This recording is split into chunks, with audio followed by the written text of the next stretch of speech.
It's not going to be another laugh fest. No, but you know what though? I wrote down on our little notes that we follow, don't touch my stuff. Right. And boy, that's a pet peeve of mine. Just when like you have things in a certain place, or you have certain things that you're like, that's mine, and all of a sudden you go to find it and it's not there. And it's don't touch. You have some OCD? You know OCD? You know what? I might have a little bit. Like I'm not turning soup can labels, so they're all the same way. Yeah. But at the same time, it was worse when I was living alone. Like when I was a single man, living alone. Like it was like, yeah, clean towel, no dirty towels ever. Things are folded a certain way. And then I got married. And you have kids, and it's like everything is chaos. You know what? One of the turning points was my wife was wearing unmatched socks one day, and I was observing her feet, her wonderful feet, and I was like, "Whoa, your socks aren't matching." She's like, "My socks are never matching, and yours aren't matching today." Oh my goodness. That was absolutely a fluke, too. And it was a pet peeve of mine. And then I was like, seriously, you don't match your socks? You observe my feet. And she would be like, no, I grab socks in the morning. I literally just grab socks and put them on. I'm like, you don't have your socks folded and put together? She's like, no, not like you and your 400 pairs of socks that you have. But I was just mind blown that someone would wear a pair of socks that did not match. Yeah. I mean, it's. I don't see anything wrong with it. It's a conversation starter. I love crazy socks. What my pet peeve is when people leave cupboard doors open. Oh, yeah, in the kitchen. Yeah. Kitchen cupboards. Like, I don't know why. I would walk across an entire room of a house to go and close a cupboard door. If my lap was full of like a bunch of items, I would discard them aside, get up, close that door, come back and sit down. Because you say, what is the point in having the door open? Yeah. There's a door there for a reason. I had a roommate that I lived with, and she was very, very particular in the way that things were placed in other areas of the house. But then when she was making dinner, and after she was done, all of the cupboard doors would be open. But like if I would leave my shoes at the front door, you got to put those in the closet. You got to put seriously. But then 8 million cupboard doors, I would lose my mind. Oh yeah. So many pet peeves. You know what? I think everyone kind of has that one thing a little bit, something that kind of maybe stirs them a little bit. Yeah. Some people it's more of an annoyance. Some people it's just that's it. And I'm sure we could list off 100 things, one by one. That there's maybe different platforms for someone to vent about things that drive you crazy. But I think today is an interesting topic in the podcast because I really do feel like this is a prominent topic, maybe more than any topic in sport. By the way, you're Dan, I'm Dave. Welcome to Gospel in the Game, episode 6. Yeah, excellent. And I'm feeling it. It's a good theme. You're right. It's prominent. Last theme was laughing. It was laughing. What was the buzzword again? I don't remember what it was. I'm not allowed to say it anymore. No, let's binoculars? Put that one to the side. Yeah, we'll leave that one. Go back and listen to it if you enjoyed it. Today's topic is anger. Anger. Yes. No, there's no misspelling on the... No, it's not spelled improperly in our itinerary. It's anger. It is anger. And you know what? It's...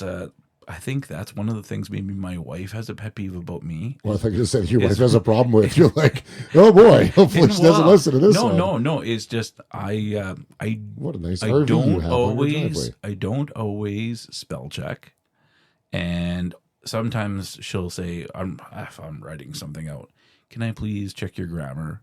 And I'm like, you know what? I want this to just sound like me. Please just let me write it. I'll use simpler words. Sure. I'll make sure everything's coherent. Yeah. And to prevent a situation of anger, you just say, yes, dear. Go ahead and check my spelling. Absolutely, babe. This is all yours. All yours. Well, you know what? And one of her pet peeves is actually one of my pet peeves is when people randomly walking in front of you stop. Just stop, whether it's at the mall or a hallway or something. Sure. And not just walking slow, but for some reason they stop. And it's like spatial awareness. I think that's the best way to categorize that. When people are not aware of what's behind them and in front of them and how they impact other people. Touching your stuff, spatial awareness, 2 big pet peeves of yours. Yes. Good to know. And you? Like, anything that really Oh, stands out? there's probably so many. Like when I think of anger, I think in the context of the road. I think that's where many people's minds might go in driving, right? I think when you think of the context of sports, maybe injustice in sports, when an official misses a call, or like you think of a video replay where the evidence appears to be blatant, and then the officials don't catch it, or you might have an athlete who just doesn't adhere to, hey, you know what, this player's going to come set a screen and they're going to come around this side and just make sure to switch on them, but they just don't do it. Why don't you understand that concept, right? There's a lot of examples. I mean, I think anger is low-hanging fruit in the context of maybe something that people can easily make lists of, and I don't know. I'd say for me, when it comes to the road is probably the one area that Yeah, we have this new trend in our city. And the new trend is one trend is, actually I'll say two trends. One trend happens after dark. People do not turn on their headlights. They think they no, have that is a pet peeve. They got So- the driving lights on instead That's of right. the running lights. So in Canada, we have to have daytime running lights. So that means your headlights are on, not fully, but you can tell that there's lights on, and your brake lights there's nothing to be seen at the not back. illuminated, yeah. And then if you turn it to auto, that means during the daytime it'll run like that, but at nighttime your headlights will turn on and your taillights. The third option is always on. Rarely people do ever just turn it always on and always off. I leave mine in auto all the time. Auto all the time. Yeah. But for some reason, over the last several years, and people For one can, reason or another. one reason or you another, take it to the soapbox. it's like you can go out every evening and someone will not have their headlights on. Yeah, there'd be more than someone. Yeah. There'd be a lot of them. And here's the other thing. We used to have a problem with people going too fast. Yeah. Now it's we the have a opposite. problem of people going too slow. Yeah. And it's not in high speed areas. No. Like it's 80 miles an hour, 100 kilometers an hour. Sure. No, we're talking like in a 30 zone. Yeah. Can you feel your blood boiling listening to this? Ooh, Are there like, people out there that are like, I know, revved up. and that's the anger, right? So Yeah. Well, now let's tie it back into sport. Sometimes coaches will even get a player revved up on purpose because they get a certain level of performance from them, or energy or effort. I have a story for you on that. Let's hear Is it. this a good time to jump in on it? Dive in. There was a team that I was spending some time around this summer, and the coach, it's a football team, so the coach purposely would rip into this one player because they needed it in order to raise themselves to a new level. And I asked this player when I pulled them aside, I said, hey, I heard the coach say a few things to you, like you keep playing like that, you're never going to see the field and things like that. He goes, I need that. Like, I love having that. I need that for, I'm like, okay. Wow. So, I mean, and I asked the coach about it. He said, I don't coach all my players like that. There are some guys that I really need to insulate and pad and be careful with. But this guy, I can say those things to because he wants that. He needs to play with that fire and that anger in order to play at a higher level. And see, and that's an interesting thing because I've had situations where there's some players that respond well to that, but there's some players that don't respond well to that, even to the point if they hear another player being talked Then to they like shut that, down, then they shut down. So you may have revved that one guy up, but now the 6 guys around him Sure. are like, don't want to play. Yeah. It's interesting. And wherever you were going before I cut you off. No. I was going to bring up anger, like a coach revving up a guy or getting him fired up. There's different ways of doing it, though, too. I've seen it with situations where people call something like a kid a blankety blank blank blank in order to get him fired up and angry at the coach. Yeah. And then the coach laughs about it afterwards and says, see, I was just trying to get you revved up. Right. And like that kind of stuff is inappropriate. We actually have a coach's Or you code of conduct bench a that you player break. for 2 periods, right? Just to get him. And some things aren't allowed. Yeah. Like just plain and simple. Sure. But there's other times that like it's like, no, you need to stir the pot and get them fired up, get them re-engaged into the game. Right. And some players respond, you're right, they get fierce and they get more physical, especially in a physically demanding sport. Some people respond in anger, like when they get anger pressure on them from someone who's angry, they actually respond different too. So it's not always the person that's getting angry. Yeah. It's the person that is being impacted, that anger. They respond differently as well. Do you think it's helpful for an athlete to play angry? No. I'll say no. I'll lean towards no. I'm sure there's some situations that it does. But let's take an example of a boxer. Okay, so a boxer, if you get a boxer angry, you would think, okay, they'll hit harder, they'll swing faster, they'll just go all mean and just like go berserk for 15 seconds. But if you've ever been in a fist fight, or you've wrestled, or you've competed at any level of sport, you know that I know if I can get you angry and you respond in anger, you actually have less control over what you're doing. Yeah. And I can actually counter you better when you're not in control. Mm-hmm. And so I think one of the things I used to do competing with sports, especially one-on-one, is I would try to get the person angry. Sure, get them off their game. And I can get them off their game. Yeah. Like even to the point, like when I was wrestling, when you go to grapple a guy and grab him behind his neck in Roman Greco, and you catch him on the side of the head on his ear, you'll throw him off. Sure. You'll get him angry, throw him off of equilibrium. That's why they wear those fancy little hats with the ear holes. So when Dan does Greco-Roman wrestling, his opponents come in and they move his soup cans around, and that gets him really angry. Oh, man. That's right. And then they stop right in front of me. Yeah, exactly. I think in the context of hockey, there are players out there that do a great job of getting people off their game. The most common name is Brad Marchand, right? I would say the most in today's age. And you know what? It's funny because there are those out there who are big or defenders of Brad Marchand. There are others who are visceral, do not like the guy. I actually am a believer that Brad Marchand does that as part of his game and it has nothing to do with who he is as a person. Oh, yeah, I could agree with that. I think there's other guys, though, that it probably was part of their game. I haven't read his book yet, Sean Avery. Mm-hmm. And I think that one was an example of someone who was like that because he was like that. Yeah. And I've only heard secondhand stories, and I'm sure if you're looking for him, you could Google him. But yeah, he's a guy that I think that that would be him as a person. Yeah, for sure. And like you said, Marchand, or maybe there's a lot of players that you could look at that they're a pest. Remember, like even back in the 80s and 90s, Ty Domi. Yeah. You know what, Ty? But Ty could back it up. I would think more Ulf Samuelsson. Ulf Samuelsson was more of the cheap shot artist, but Ty Domi could back it up. I got a Ty Domi story. So I was working for the Oilers in the early 80s. And not early 80s, early 90s. I was a small child. In the early 80s. Something you're revealing to me. Right. You're 60 years old. Child labor. What? Anyway, in high school, we always had the opportunity of meeting the away team after the game, catching them on the way to the bus. We had access behind the scenes back in Northlands Coliseum. And I remember Domi on the Maple Leafs.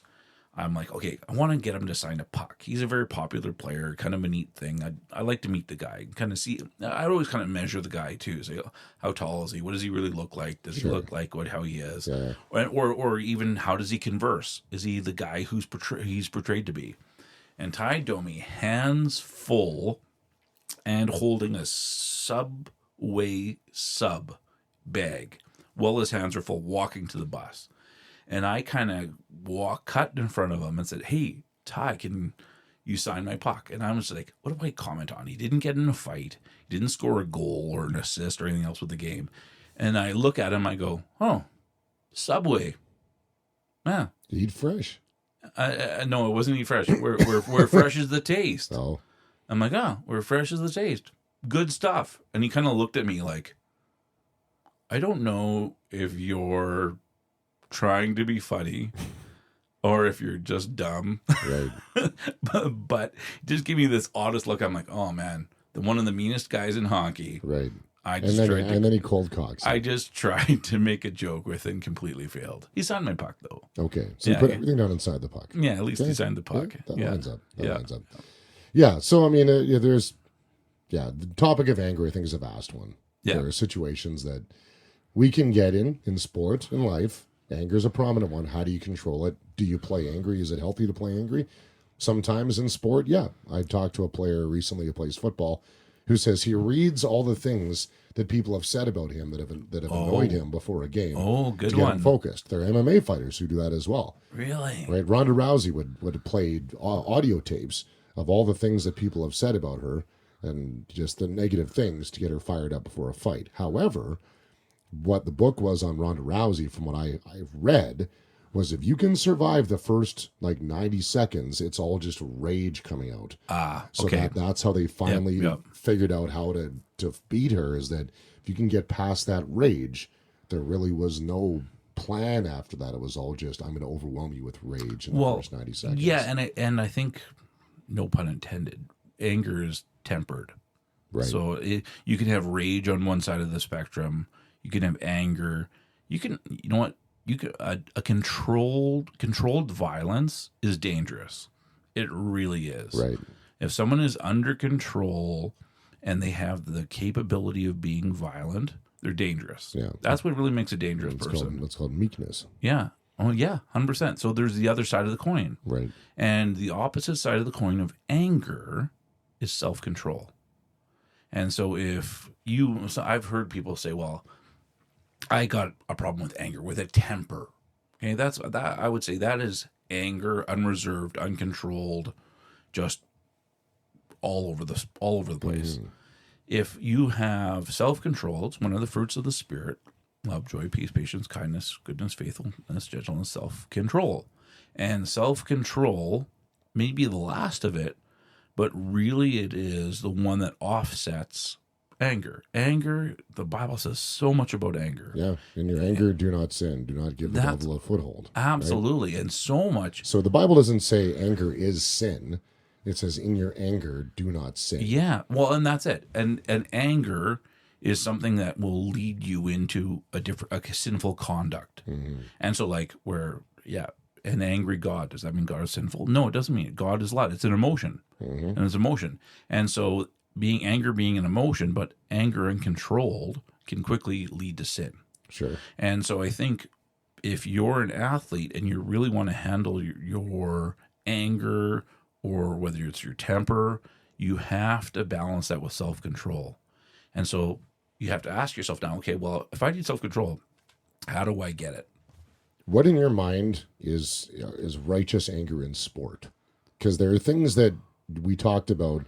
So rage, right? If somebody, an athlete, is getting you off your game, trying to get you angry, that's not going to be helpful, because you'll either take a penalty, or you'll either, if you're boxing or in MMA, you'll take yourself out of position or things like that. And mentally, emotionally, in life overall, you're just not focused if you're angry. But the Bible says that there is righteous anger. Yep. Right? So what in your mind in sport is righteous anger? Yeah. It is the response emotionally in order to attempt to execute justice. That's how I would define it. So in a situation of, you see a teammate get hit from behind, cross-checked into the boards, 5 in a game, and the coach says, hey, let's focus, get him on the scoreboard, right? Yep. So rather than go out and try and headhunt the guy, okay, well, we're going to take time in the power play. We'll methodically score 2, 3, 4 goals and take over control of the game. Absolutely. Sometimes, though, it's strategic. Okay, when I was playing hockey, and I remember playing hockey, looking up, seeing my parents in the stands. I was playing defense. There was this monster of a defenseman on the other team, and he was doing nothing but cross-checking our small forwards in front of the net, like two-hand across the back, no calls whatsoever. The ref was afraid of him or something. And I remember coming to the bench and saying to my coach, there's like 4 minutes left in the second period. Can I play one shift on offense, please? Just one. Yeah. And he kind of looked at me and kind of thought he knew what I was going to do. And he's like, okay, you can have one shift, just one. I'm like, Right. That's all I need. So I went out, parked myself in front of the net for the screen. This guy goes, two-hands me once across the back. I turn around and I just clocked him. I hit him as hard as I could and just smacked him. And so we both start tussling. Open hand slap. No. Yeah. Yeah, that's right. You meanie. I cuffed him. Stop doing that. Bad boy. No. We both started swinging and slugging out. Yeah. He got tossed from the game. Sure. I got tossed from the game. Yeah. I remember leaving the rink and looking up and being like, oh man, my parents are here. So I come home. My parents are doing dishes. This part is good. Parents are doing dishes. I walk into the kitchen And my dad goes, good game, but I don't like watching my boys fight. And he hangs up the dish towel, walks out of the kitchen. My mom, I go stand next to her, grab the dish towel, start doing dishes. My mom goes, that guy really deserved it, didn't he? He was cross-checking guys all night. Yeah. Good job. Yeah. I'm like, thanks, Mom. Sure. Yeah. Well, and I think you brought up a great topic there because it's what you did was thought out, calculated. It wasn't an emotional reaction, right? You didn't go out there after the face-off, run over and cross-check the guy in the two-hand teeth. him across the After head. somebody slap shots a pocket an empty net, you didn't go cross-check him in the head, right? You had said, no, I'm methodically, okay, I have a plan for this, right? So to me, that is calculated and that makes sense. And I know there are those out there that are for and against fighting in hockey, and that's not the topic of where that is going. I think the heart of the anger, righteous anger, is standing in the gap for what we as Christians would call sin. So, anything that is separation, like unrighteousness, unruliness, injustice, right? Somebody who can step in the gap of injustice. So if you see something bad happening, in your community, maybe to a pet or a person or an elderly person, it's okay to have righteous anger and go, this is wrong. Yep, and sometimes it can be handled with a measure of self-control. Like in Proverbs 15:1 is our verse today. A soft answer turns away wrath. Don't worry, it only leads to evil. Yeah. And the thought behind it is like there are solutions sometimes where that soft response, that calm response, that calm voice, wasn't a loud thing. You'd think the example of Elijah, and the Lord was in the calm, soft wind. He wasn't in the strong winds and the strong storm, the thunder and the lightning. It was that calm presence. Right. And having that calm presence, it didn't lead to destruction. But if you worry about your response and you worry about dealing with the situation, and this whole thing becomes anger and frustration, and it can lead to so many other things, resentment, bitterness. Absolutely. And all these horrible, horrible things that will lead you to a path of destruction, not just moment of destruction, but long-term sorrow. And I think that maybe somebody listening to this might have anger inside of them, but their anger is rooted in unrighteousness. And they might have been told, hey, your anger is wrong. Well, I would push back and say, examine your heart for why you are angry. If you're angry at somebody specifically, there's probably an opportunity to forgive and really understand what's going on there. But if you're angry at a situation and injustice, there might be some righteous anger there, right? I remember, so speaking on the topic of power under control, maybe it was you telling me a story about this one time when you saw a guy get out of his car and he was really angry at someone else, and another guy was observing, and you would use the example of who was more strong, the guy who did nothing or the guy who overreacted, right? Yep.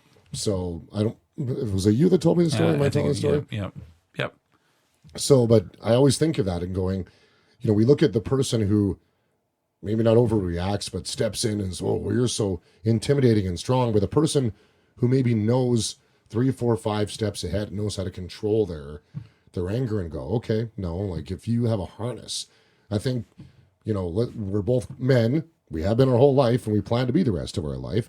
So from that aspect, as men, I think true masculinity is having your power and anger under control, right? To be somebody who's dangerous, but knows how to handle it. Yeah, absolutely, for sure. And that's what makes a dangerous man, is so many people can become strong.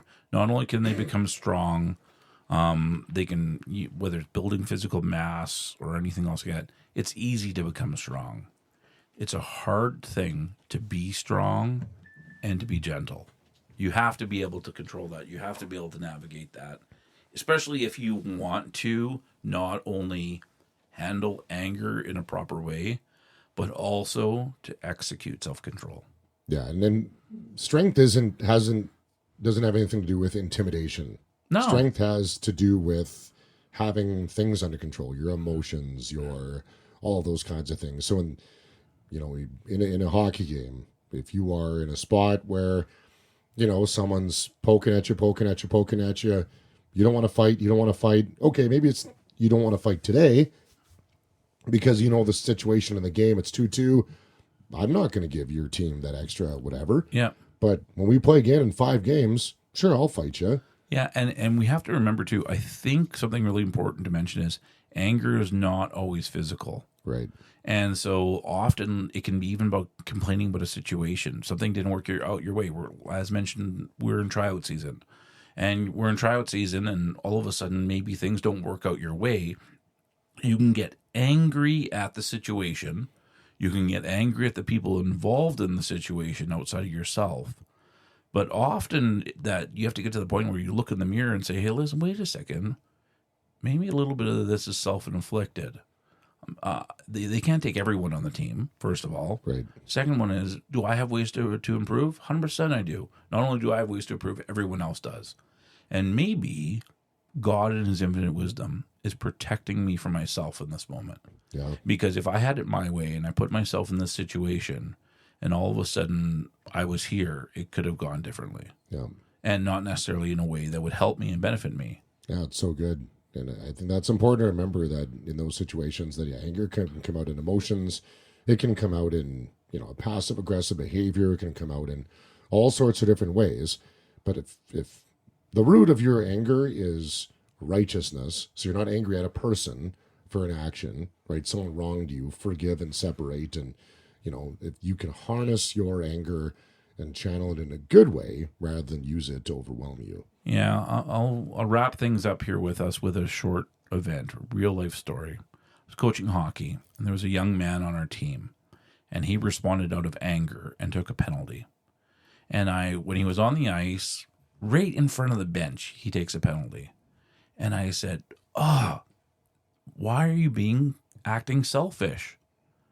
And he went to the bench, came back, and on his way back to the bench, took a similar penalty.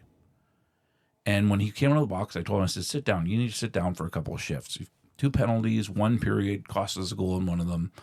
You're acting selfish. And he took off his helmet, tossed it down, threw it down, and said, you're calling me selfish. You're saying I'm a selfish person. I said, no. You acted selfish.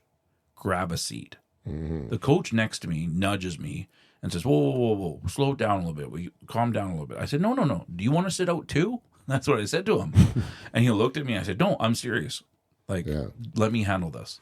So put the kid back in the game. Gets to play, gets to finish. Afterwards, I say, hey, come talk to me. I'm sitting outside by the bench waiting for him. And his dad's there visiting with me. Came over and I said to him, hey, you were upset on the ice. Tell me why you were upset. And he said, well, you said I'm a selfish person. I said, no. Let's clarify that again. I said, you were being selfish in the play. This is what happened. Took a penalty, bad timing, came back, took another penalty, bad timing. It cost us a goal. And yeah, we ended up actually losing the game. I said, I'm not saying the game is on you, but the way you acted in that moment was selfish. And I said, so what you have to see that is you as a person are going to make mistakes. Mm-hmm. And dealing with the way you handled your anger and your frustration, you used it in a way that not only impacted us, but as a team, but it impacted yourself too. You had to sit afterwards. That probably didn't feel great, did it? No, that's true. I said, well, so instead, why don't you focus next time on not acting selfish, but instead doing things that will benefit your team? So if you're, instead of responding back in anger, if you think you might get a penalty over it, you know what? Hey, tell the guy that you don't like his skates and go to the bench. Mm-hmm. And then next time, take all that energy, bottle it up, and go out there and skate harder and faster than you ever did before. Take a harder shot than you ever have. Be controlled. Controlled frustration, controlled anger is responded properly. And then about 2 years later, this young man, we were at tryouts, walked up to me in the parking lot with his dad and said, hey, Coach Dan, I just wanted to say thanks for busting me up a couple years ago and telling me that I was being selfish. It really meant a lot to me. And guess what? I made the AA team this year. Wow. And I was like, so proud of him. Like, cool. I could have just hugged the kid in the parking lot right there. And I was just like, man, I'm so proud of you. Yeah. I'm so proud of you that you were willing to take a lesson in the moment and take it and apply it to your life because it changed you. And I think to summarize tonight, this is such a special, I think it's such a special example because sport is not only just sport, but it's life, right? People play sport to escape life. Maybe you go to the court to shoot hoops or the gridiron to hit people, take a hit, go to the rink, whatever it is to escape difficulty in your life. And you use that as a channel to deal with what's going on at home or maybe that you just can't control. So sport overall is a beautiful vehicle to get away and to learn lessons in life, right? There's so much bigger, and that's why we have this podcast. There's so many bigger lessons at stake in talking about sport, how you can apply sport and faith together because you learn such bigger lessons. Yeah. Where he is likely going to take that example and apply that to his work life, his relationships, his home life. Maybe mom and dad had seen selfish behavior at home from not putting his dishes away or leaving his gitch in the wherever. And now this example in sport has just opened up a door for a life lesson. I think it's really cool. Yeah, for sure. And I think it takes us back to the theme of it all. How do we execute the gospel in the game? Right. Yeah. Well, you can find us on socials. There's a few things that we're active on, and we're trying to be more active on. You can find us on Instagram, on Facebook, on Twitter. Oh, I still call X, it Twitter. X, I think Elon Musk just did that just to mess with people. I mean, it's still Twitter. Yeah, Twitter it is. Twitter. Rebranding. Yeah. That's basically it. Absolutely. We'll have guests on in the future, and we appreciate you listening to episode 6. You can send us messages if you have questions or ideas for topics or guests or whatever on any of these social platforms. Download a podcast where all podcasts are found. That's Dan. I'm Dave. Great. Thanks for joining us. No laughs tonight. Just a few. Just kidding.